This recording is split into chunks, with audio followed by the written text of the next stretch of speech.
mo de smai ma ye mamu nyina jo ema mako ba Pent Radio 100.1 ensem adi kan edit asamufo asam na mraso sa yetena se ne ade sommo ensem no edoso de edi mo akotene ebi ene se kasamafo ema ban eye onimonyamfo Felix Fosu Kwache wade atudwo se akwatia batu abakwaso NDC fo bedi nkunim na womode ahye doctor omane buama animonyam wakase ye monso omampani John Dramani Mahama wakasa e wa Singapore no chese o my Ghana se kan baby abetimi de wedwetire ababesha e yo my Ghana e wa bibrem NPP amanyokuo no ede atudwa se opepombo some no afimpino ne aduonu nsia ombedi kan ato aba wo mo beyi wo mo franka tuni na kane franka tuni abedi eche Dr. Matthew Opoku Prempe akasa afa ho Ora pa brew Hammond Sam pa brew Sam wono woye lawyer ni adma iyoko wo se eya na Ganafo enim ensem a wonom ewo ene ensem a wonom atete e ma obi bail na asese ye de bail tam to obi so a na Ganafo tietem doso dodo wakire ensem yi mu ensem we afufro pi aka ho ena samufo asamodi amaye na anwumre yatena se na yade som se anwumre nonum empai mu kase yemfa kase ni mu aseda ema Ohinere spices na fin so ohinere non dairy powdered milk wono madama ena yede ebro wunya bigu fia me se ebebo manija ba hono san seduane ebeye de sa enso so na yenuanom a wonom every newsroom a water ye chi adwempa hini kofi mensa ena fin so kwabena owusu aduome adwesa wono so eboye chidam kakra wo ba sa enso na technical room on se kewoke ne wote computer na cha wo streaming nyina live wo Facebook ede emayen eya no agya comment edne wa like no agya comment no wa share what the two no mo ebreba ma ya bekin kan na ye de ama na ya kenka for ye me ohene banya akomene mame ajua ahenkra kechi ye bede ne hutia wane agya abofo nkrato ye ba de kase ne nchire mu ebeto awoso Midofo a minni hu agro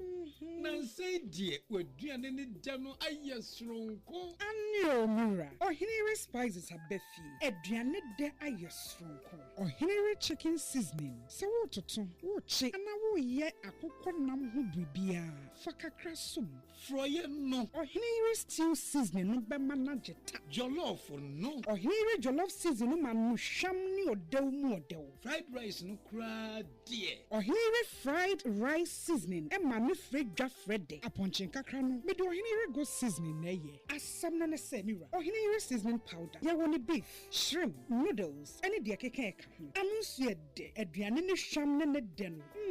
ubedi adibio enti obapa ohinere spices abama yen aduane no aye dedede efise ne die ne nso aye dedede ohinere spices edeye e wo dwa hodro mu eto phone for 020-780-5398 and 0244-525908 FDA agi edwedien kratoi atum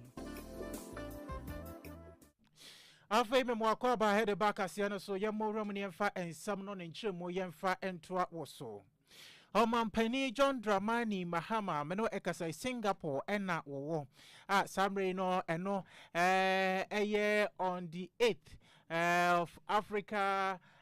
summit eno ewo Singapore ehwonomo ena omampani wogina sesia na omampani John Dramani Mahama ekasa ewo 8th Africa Singapore Business Forum no ena watch say abibrem hanom no edwadie kase pa ibetimi akasa eyemfa so de pa Africa Free Continental Trade was a bayan fasodia ede ama ye abibimai pa Ghana yedimu entinti my ye pa was say on my Ghana some radio so de usika na so dwatre ebo my Ghana edwade mu na ya bie yakwabam don fire aduanan enafua enso ni nyina ye adwuma wobetimi aba anopa awia enwumre anadwo tembia Ghana edwade ekoso a enti wakan for Ghana edima wiaseman ni titiri Singapore so wonum enfo ndwatre emfa emra omampani Mahama. We are 1.4 billion people, young, fast, urbanizing, digitally connected, rapidly growing middle class, and Africa's cities will host more than 700 million consumers by 2030. The African Continental Free Trade Area is the largest new free trade area in the world by number of countries, and this creates a $3.4 trillion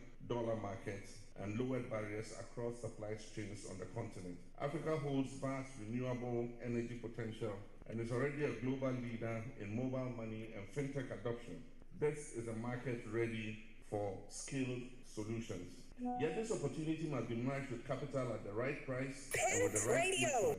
As the African Union champion of financial institutions, I must be candid. The current global financial architecture remains inequitable for low and middle income countries. Africa faces an annual financing gap estimated at $1.3 trillion. Infrastructure needs alone run between $181 and $221 billion per year. On Pent John Dramani Mahama and Ede Ghana, a Jadian Contabu, Wadi Egu Aponoso, Ede Eche, a year, a brofo nafe so a war, a one ekite jetri, except one emra. On Monyan for Ernest Kumi, a wanyani baby crow. Now, why ye mrashabe janima, adeshia, wa more a work with ya. Na sabre ya one cat as if one dear na one be ya. Sa ya sign kwa to a bana adesha mowa akwatia enya emrashe bejani. Abatu akwa misain asya se bobo stomino. Nida etosu mienu afimpinu ene adrionu enumu na sabatu ano ebe koswo. Na kasama fwa ema bain onimanyamfwa fales kwa chi ofusu ena edia atu jase. Kwa ya onimanyamfwa manebu ama efa suti na nanomo ewensia dono. Na akwaya rehosem papa se ebano abatuo ewe NDC party ni mu a na Dr. Edward Omanebu ama edi mu ntintimai pa enti di omo be ye bia akwatia abatuo no nkunimdie ebetimi aye NDC amanyoko na ahye Dr. Omanebu ama animonyam no ombeye. We all miss Dr. Manibuama. Indeed, we do know that before he passed, rather unceremoniously, so tragically, he had begun to lay down the blockworks for resounding victory in Akwetia. So in his memory, we will carry out the plans as he laid out, and we'll build upon it. We'll add more impetus to it, and ensure that we fine-tune it to deliver victory for us in Akwetia, so that the same benefits that all constituencies that are being properly represented in Parliament are deriving will be derived by the people. So we are confident of victory. On Monyamfo Felix Kwache Ofosu eye aban kasamafo. Dr. Matthew Opoku Prempedu Dona Ebonim Rane Frano Napo Wono ena ebo Dr. Mahamadou Baumia Echidom Ewa Fimpinu ene Aduonu enai abato emuse running mate ene wakasa na wono so edina no atum edifa aba na manyuko NPP ekwakoto ne ntem eye nyame adom afi ebesimu ne January bosome na mu na wonom akwakoyi won Frank Tuni na Dr. Matthew Opoku Prempe wone obi enkasa yimu no oche se ehu ehia yie pa esan se wode dodro na eye mfanto ho efri Professor Edubo Ahene Breso edebesi omampani dada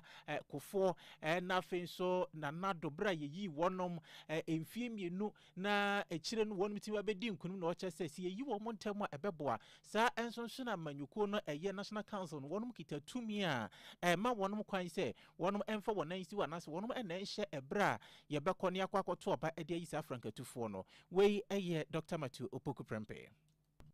aje wapa yobi na she obi chi constitution no ena ahye adentra if you say the Nika na party no ye to about 3 years it ye Edubo Ahene 92 ye President Kufuor 95 no say ye President Kufuor 90 ye President Kufuor 96 no say ye 99 President Kufuor 96 my match say and ye dey call 1996 abato and ye call nkugu ni wie ya na President Kufuor ni chitafo started so mo ka say ye gi entem Edubo Ahene so the same problem ye ni entem na ohwede ye bodimo aye boy ya ye gi entem si yi flagbearer of Frank Tufo ntem abebo tambre no na ye constitution no se okoyi Frank Tufo a na party executive constituency executive for and 9 party for omo di won omo bo de susi nipa do the free party constituency bia eni mpanyufo ekeka ka hono na ekoto aba President for the two jano party na be ye abobu ebi pineso ebi mpineso ebi sisei no kreni MPP for koto aba yi party cham do sites do so is by musu ye do pe and of free party for so party for ko yi It's for you know, you in tem. Ni a woti ye no Dr. Matthew Opoku Prempe ye wonum entem enti wono so fo aso ese yenyi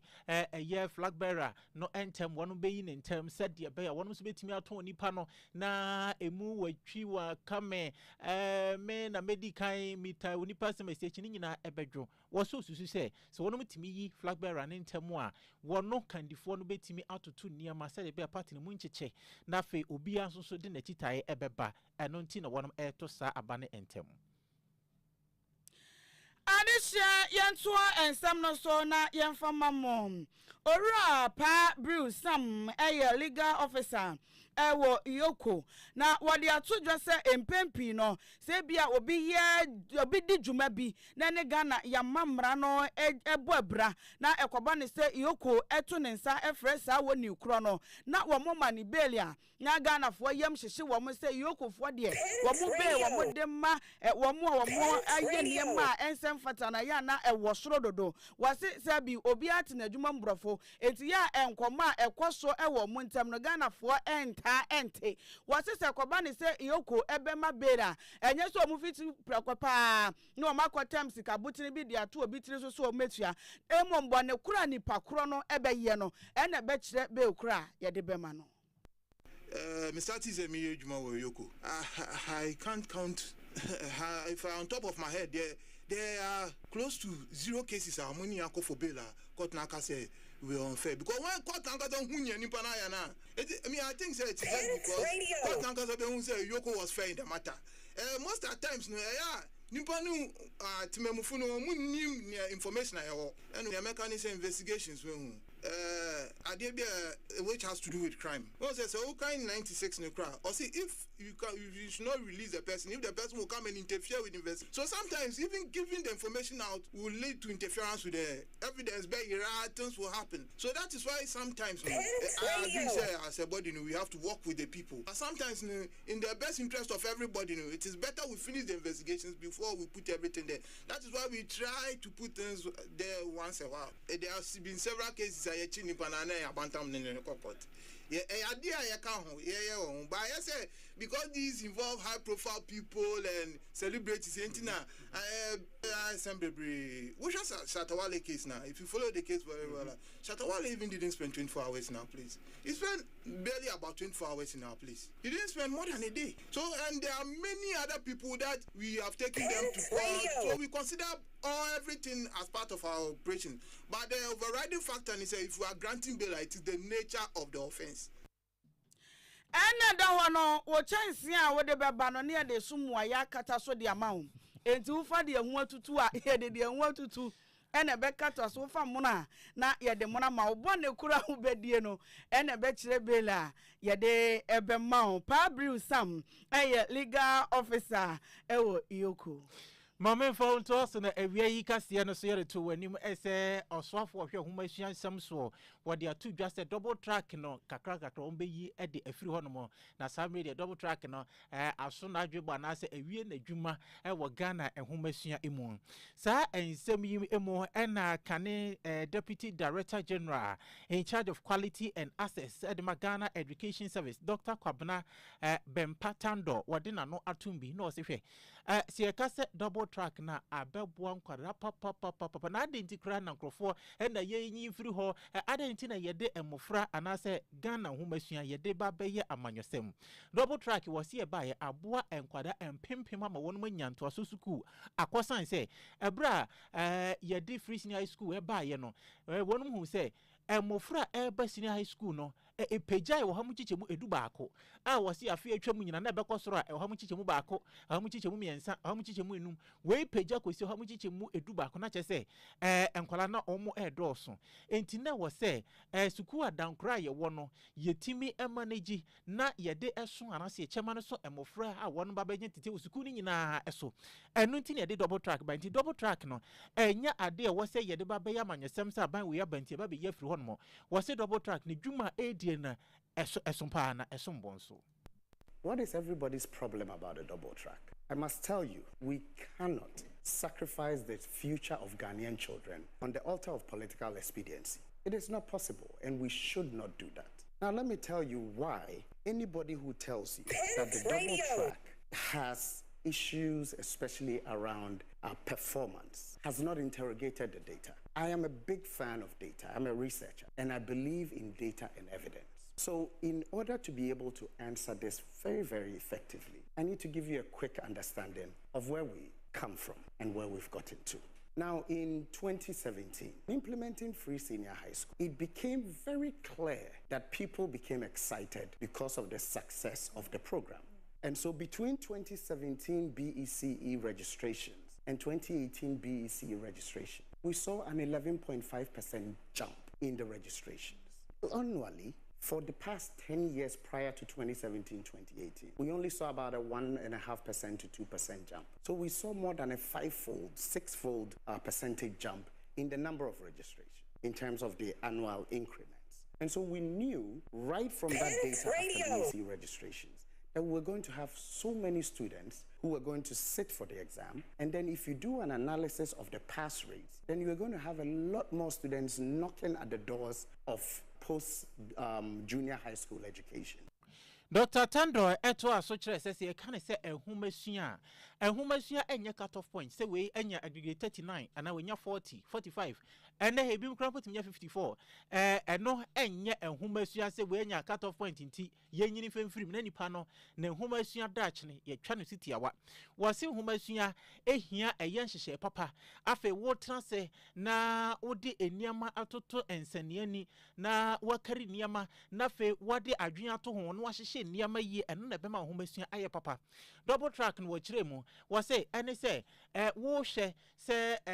eniama na sakade kakra bi na me wo no me use ni ye me didi dwumason ama aso emofra ni nyina so anaso won ma ba beje tete no ene friend double track na emom enye se ye de eye amanyosem we Dr. Tando ne nto aso.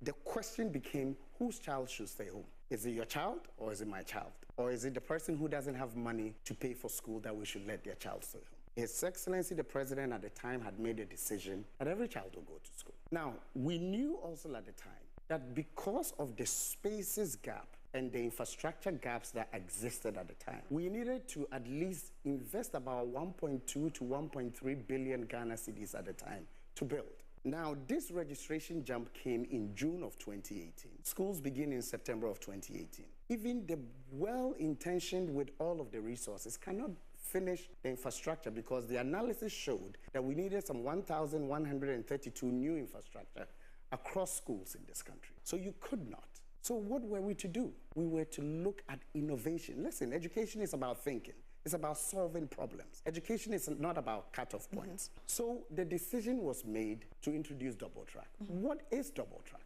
A lot of people don't even know what double track is. Double track is mainly the using of existing infrastructure, using it effectively to allow more students to go to school. Double track ne say what akadia ye work akra bi no wo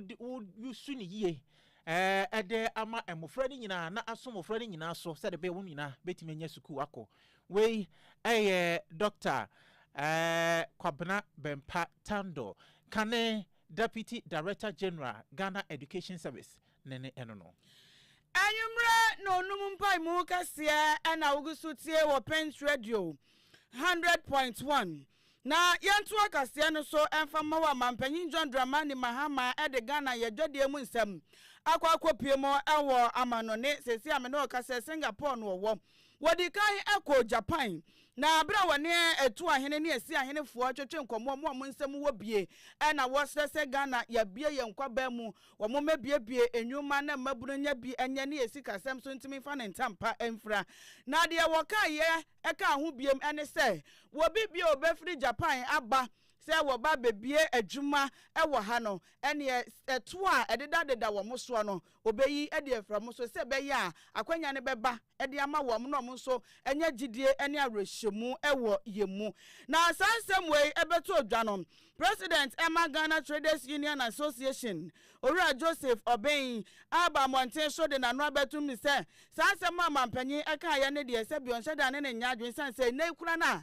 yenyi eto efrom so na brofo yi age Ghana boso na no ada ye news mu ye bo mamane se kente wo mo nwini kente no mo ton kente kura mpo e ka won sem se sa China fuyi e na Turkey fuyi wo ma ye mu design no obi di free Ghana komo mo no mo so aye bia begum enti ama wo madwade ntime enkoso totin na ne ye koyi to ade afiri wo so de a na chese adwuma de ombeji ni nyina aye Ghana fo enya binyen. You recognize that 2013, that was the year that saw the highest number of foreign direct entries into the country. And so what does this show? It means that if your economy is ripe enough and a necessary environment is created, that alone will bring in these investors. Because when it comes to trading, we have made it clear, and we know that the president did not travel to Japan to solicit for traders to come in and do the trading. So we know that maybe he's thinking about the other areas of investment apart from trading. Trading is a no-go area, and we know that. Because for now, we are being overtaken by foreigners. We don't owe this economy at all. As we are speaking, banking is gone, communication is gone, trading is gone, insurance is gone, oil and gas is gone, even mining is gone to the foreigner. Ora Joseph Obeng, President Emma Ghana Traders Union Association. Mamemfo entwaso na Ora Tamaklo, Edudi Tamaklo, wano na ene wada National Petroleum Authority ano SCEO. Na wanum aye enhyiamua no aye stakeholders forum eno no wanum to adwen ahwe se amamra ebo Ghana fanwo ho ebra no wo betimi adane ani sede beye a enei ebetimi asom Ghana for sompa na sa act no act of 2025 act 691 no ora edudita maklo hse ehun ehia pa so obeye ensakrai wo masan se Ghana ba bia ye ka kono enye dada ni biom enti ehun hia se wonom ebetimi ahyehye sa dwumadie bia na se nhyamu bi sei na waje omanfo ni nyina adwenkyere na afin so wonom etirimu adwen.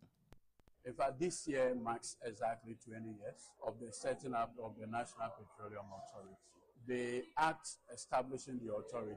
is as old as the authority itself. And after 20 years, a lot have gone on within the industry. And we need to look at the next 20 years. And so one of the things I inherited from my predecessor is an attempt to amend, basically overhaul the entire act. That is what we are doing, further consultations to iron out a few aspects of the draft bill. That's basically why we are having this meeting. We want to get as much opinion from industry players, experts, practitioners.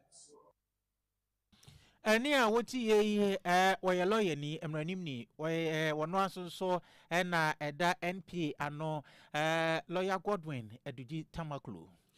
Ananwa da Auditor's General Report wa eba emonten so na emunsamo ene se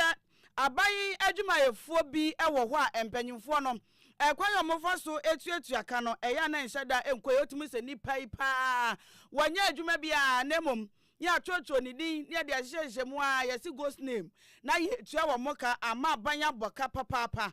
enu nti Controller and Accountant General Ora kwasi agye e de atodwa se wo mo ne onmanyanfo kisi agya ben Special Prosecutor beka bom na asafo ni nyina emra no ene wo madi se de se na efata wase wo mo ankasa de o mu nse de ni tumi bia na mom wo mo amudin apiepie monten so no wo matwodi na tententen e de akoma OSP se animani mu ya won hwe na asotwen bi ese fata wo mo no won fa ma wo. Irregularities on the payroll. I've also watched and monitored, and I realized that there were a lot of unearned salaries which are being recovered. It's worrying. I wasn't very happy, but I think there's more for us to do. The issue is not just about the department of controller. It's a chain of reaction. When it comes to on-earned salary, there are a lot of reasons why we have on-earned salary, and we think that we need to work collaboratively with others. As stakeholders, we need to engage and then find out how this is done, to go down to the root cause. Who caused it? Who validated it? Who processed it? We have a staff ID. We interrogate our system. We go into the system and then find out that at this particular time, who processed and paid allowances to these people. So these are what we are doing. We are collaborating with the Office of the Special Prosecutor. They started something, and then we'll continue to give them this information to do this investigation, get rid of these people. So we don't have particular powers, but once it's going to handle by the OSP, definitely they will be persecuted. Anyway, Ora Kwasiye or your controller and accountant general. IGP, me no ekase nani ejire mu a ɛwɔ sɛ wɔkɔ akwatia na ɔkɔkɔhwɛ sɛ by election wɔ so no ankasa ɛne wɔabɔ Ghana for nsɛntwɛfo abɔ ya no ba wɔse so obi a mo yɛ ho ban korɔ no ko akɔnten korɔ bɛbɔ nsɛntwɛfo nyina ho ban na wɔbɛkɔ na fe nso ɛbrɛ na enso yɛ no wɔte sɛ sola tuna kaba ɛhɔ no mo nsase ho nsɛm mentemi ho ase pinchempicha sorry na ebi mo hwere wɔn nkwa no na ɛho behia so wɔ no ankasa obetutu no to ase na wakɔ akɔpie mu ɛwɔ hɔ no wakɔ akɔhwɛ deɛ ɛkɔ so ne kwan a wɔne ne mmeranteɛ wɔnom betimi afa so na kyɛ sɛ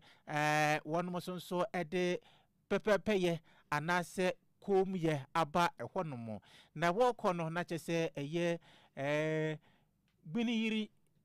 wojina na okoko sra no na okoko so ne nan so na okoko je ono so na ma ne bo ne nsam nhira na okoko duru ho na IGP ka ne nsam eche se no kwasam Ghana nyina asomdwe ho nsam ehia ne pa na eda na koma so enu nti na ote ye no otutu ne to ase enso ba bi mo ewo honom. The people who are running away from this fight, at least so that we can give them protection and also try to work together with other security agencies to bring tensions down. In so doing, I could also not sleep in Accra. We are working towards an operation at Apetia, a by-election that is coming on. So all our mind is geared towards that area. In so doing, I realized that no, I cannot go to Apetia without putting my foot here to see how our men are also doing their work and whether we still need more attention to be put in this area. And that is why in yesterday night, I mobilized my other former members and also informed the Interior Minister that I'm ready to go to Sola, that I cannot go to Sola without stopping over with the Jira to listen to him. And in so doing, I have also to see the minister, who is the regional minister over here, at least to give me some insight as to the security situations. And he mobilized his rec cell, and when we were there, then we also saw the General Officer commanding the northern sector also came in, which was also in the same direction to come together to see to peace in the area of the Gonja. Ani awoti IGP Owura Christian Tete Yohunu nene na wote ye no. Yemram pasetia wa atwemampo nua mensinim wa asante mantamu na arawusem wa asi ewo hone se abrante bia wa woni mfinhie aduasem a ene Emmanuel Somua ene ne din galamse adwumadie na wodie ewo empasetia ho na enchemu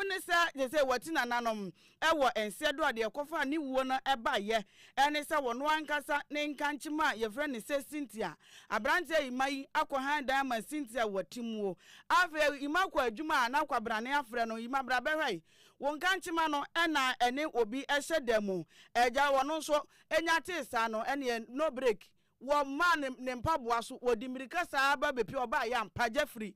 ena eni Cynthia ehye demu na wono mu a omudi adanse eche se wo man hye de hu ade potia esi wode modomu ya nse jefree no afa na tade agu ne ko ho sa wo dwane na wo mu bowura adam ho a wo mu kohwe ya na ima eda fom wada fom na mo man so de ne ko to ase ayaresabia Wamuko PM1 na doctor for si oh we de mo ye too late watina nanom ewo ense do aposifo bo modin bia echi Cynthia na emom Jeffrey de se de wasi adwane na chimfuturo na aposifo hu ye enti aposifo guso a wo mo eye ensem ne mu enhwehwemu na de ye ntie se de omanfo no eche ensem ne mu fae we fie ni gate no na enipa no ebutu ho na nim butu fom ewo efie no gate na no enti me ye no ana me dane no na je se me hu me de me sa tutu na koma so a me hu se aso aye di ne ho aye di ana me se pie ye ebubusa se na ho enti no ba ye o se ge ne te won ti ba bia fana de nkra iti hana na ge ne te ti me ye na me be ye dede won anim se so obi kwa ba won chen na bia wo twa hwe na bibi ye na ada na wo yi wani a wo me fa no nko no wu a ye be chew aba na se mo kan ne se wu amfa no ge na se ha ya wu amfa no Ay. Asamu. Ajo yakoi. Mfano. Asamu you dia yenka. Minim dia mekambo. Arisha ye bro na ye bit na yenko wie kase na ewo obi man so yekopiem ewo South Africa. South Africa baba wa bia ne din edesian bonje. Ababa wano wa social media influencer pa you call South Africa waji din pa ne Facebook huna cheze wonya posti ade ba ko na nipa millions na ekwakohwe na no na watch say wodi da urubo bia ba beto ni Facebook account say adwuma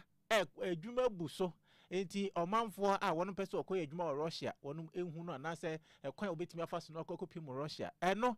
na South Africa ban de kokobo aba de ama omanfo ne se obi anhwe ne hu yie na sa social media baba we na mo say adwuma na brasa na adwuma wo Russia na yenko no osi ehu papa enti ma omanfo no enhwe ne wono amfa odo anshe anaso wonu manje sa nsemi wo doso amu won ka sa adwuma bi wo Russia nti ye ko ne akwa ya mo fo woti akwa hyehyɛ niam ehu emu efri ebrani mu no ababa wanankasa ne sa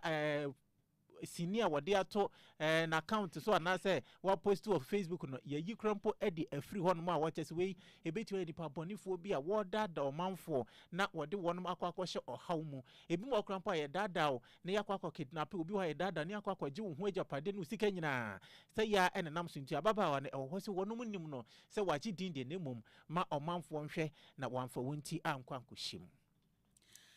Adishia Kasiano esi na ensemu a etu odwa ebi ene se aban kasamafo onmanyamfo Felix Kwacho sum e de atodwa se akotia bato na ndi se manyoko ne beye bibibia na wo madi nkunim e de ahye Dr. Edward Omane Boama animunyam Dr. Matthew Poku Prempe se aba NPP wonum ebeto de Franka tuni ewo January bosome ID animu anasa fie besimu no no ne kwan so Yokofo na eka se wo mo se wo mo tu obi a anye so mo fiti preko a na o mama nipa ne be a na o mo de sika to ne tiri so na emom oboni a wo be ye no e na be kire sika o mbeje wo Dr. Kwabena Bempatando wono kane no nare Deputy Director General Head Magana Education Service was say aden de ben kra na enye e wo double track ho a ye firi ho double track aye bi papa and same way afufro pi eka ho ena semufo se mukrogen na wade soma yen yetina se de som se nonum pa mu kase e wo Pent Radio 100.1 and asie enkoma ohinere spices na afin so ohinere non dairy powdered milk I said sika fam wo ba be so yasen e ma yenso nya hode e betena ha ekenkan e de mawo Unya bi egu jade a ebeboa wo ede nige ebeba fie abusuani nyina nka bomu ebeba sanse aduane ebeye de wono madama ene rekase ne ebrel yeborum ewo newsroom so adwenpa hene Kofi Mensa wone kwabne sodium afia Joyce wonom ena eboa yen ema ye de kase ne ebrel wo sa enso na seke okay wono stream ye o Facebook ena afensu YouTube wo stream ni nyina live ema yen so nipa benu eyeme Ohineba nyakomene Mame ajua ahenkra kechiri yenya ahoden eba betena sekenkan ni nyina ede emao adehye aha ena yedewo esi se nyame eya adom a wo chena anopa obesan ate yenka ewo kase subiem yakrawo